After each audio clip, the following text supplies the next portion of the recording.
Bonjour à tous et bienvenue sur boursicoté.com pour cette nouvelle analyse technique Forex et matières premières avec une paire de devises euro-dollar qui continue à évoluer d'une manière fortement baissière. Hier, on observait la rupture ici de la zone des 1.14. On continue puisque c'est désormais sur la zone des 1.1330 que les cours de la paire de devises évoluent actuellement. Donc on est ici sur une poursuite de dynamique qui est toujours fortement baissière et qui s'est donc accéléré depuis cette rupture ici. Alors on avait un 14,90 mais c'est globalement, et puis ici depuis la rupture de cette zone des 1.1525 que la dynamique s'est accélérée.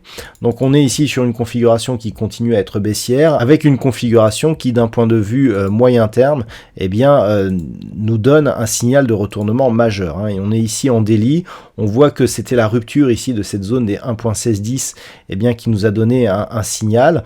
Là vraiment on accélère et d'un point de vue moyen terme, c'est vers ces niveaux ici proche des 1.12 que l'on pourrait accélérer. Donc ça c'est un niveau moyen terme. D'un niveau un peu plus court terme, on a ici un objectif aux alentours des 1.1275. On en est relativement proche, on est à 1.1329, donc environ 50 points au-dessus. Donc clairement on est en train d'accélérer, on est dans une phase qui potentiellement peut nous donner pas mal de volatilité. Donc ce qu'il faut retenir, c'est cette zone moyen terme ici entre 1.1190 et 1.12 qui devrait faire figure d'objectif pour ce mouvement très dynamique. Donc nous sommes actuellement sur une tendance fortement baissière sur cette paire de devises euro-dollar. Par contre, sur le câble, c'est totalement stable. La paire de devises livre sterling contre dollar américain qui connaissait une dynamique aussi assez baissière, qui était liée notamment à la hausse du dollar. On se stabilise vraiment puisque on voit ici des cours qui restent ici au contact de la zone des 1.3430. Alors d'un point de vue moyen terme, c'est assez particulier ce que nous avons puisque nous avions donc la rupture ici de cette zone qui a été cassée, on le voit bien ici, cette zone qui a été support, rebond technique ici, puis cassure, et puis au final on se stabilise sur celle-ci. Donc est-ce que l'on doit considérer que ce niveau précédemment support est devenu résistance et que pour l'instant on reste au contact de cette résistance, ou est-ce qu'on doit considérer que cette zone est reprise puisqu'on voit aussi qu'on a des évolutions légèrement supérieures à ce niveau. Alors si on écarte un petit peu la vue, on voit que du point de vue des points hauts, on est toujours sur une succession de points hauts qui reste baissière. Donc on donnera plutôt une priorité vers cette configuration ici qui valide cette zone des 1.3430 comme résistance après que ce niveau ait été support. Mais pour cela, il faudrait confirmer par une cassure de ce point bas significatif, ici proche des 1.3355. Donc pour l'instant, on en est loin. En cas de rupture, on validerait donc la poursuite de ce mouvement baissier en direction de la prochaine zone de support qui se situe désormais à 1.3290. Sur l'or, nous étions donc sur une dynamique haussière, et ce notamment depuis la rupture ici de la zone des 1831.50. On attendait une rupture de la zone des 1865, alors cette rupture, elle a commencé à se mettre en place, et puis au final, on revient très rapidement ici sous ce niveau. Et on revient sous ce niveau d'une manière assez puissante. Là ici, quand on revenait, donc après les contacts, quand on revenait ici, c'était sur la moyenne mobile 20 exponentielle, on rebondissait bien, donc on restait sur un flux haussier.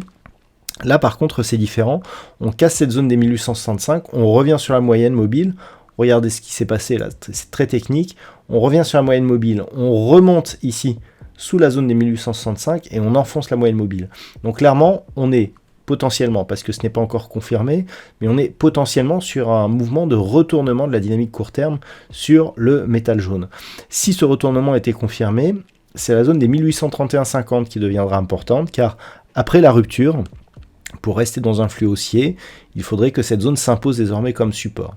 Donc ça sera à surveiller, mais en attendant, en tout cas d'un point de vue très court terme, il semblerait que l'on soit à la fin ici de cette dynamique qui avait permis un espoir ici de casser cette zone des 1865 $ l'once. Donc à surveiller ici un éventuel retour au-delà de ce niveau, mais qui semble désormais très peu probable, et donc un éventuel retour ici sur la zone des 1831,50 $ l'once.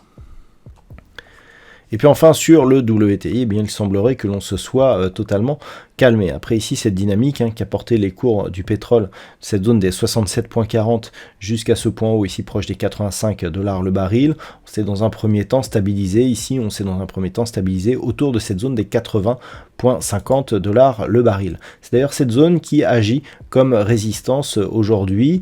Alors d'un point de vue global, ce qui est intéressant aussi, c'est que l'on reste dans une phase de consolidation entre donc cette zone de point haut proche des 85 et cette zone ici des 78 proche du retracement à 38,2% de Fibonacci. Donc on est toujours sur une dynamique potentiellement forte, puisqu'une consolidation sur le 38,2 nous indique que eh bien, ça n'est qu'un mouvement, technique en tout cas. Mais si on venait à casser ici cette zone donc, qui est quantifiée exactement à 78,23, l'objectif serait la zone 50,61,8 avec justement cette zone ici de 75 $ le baril.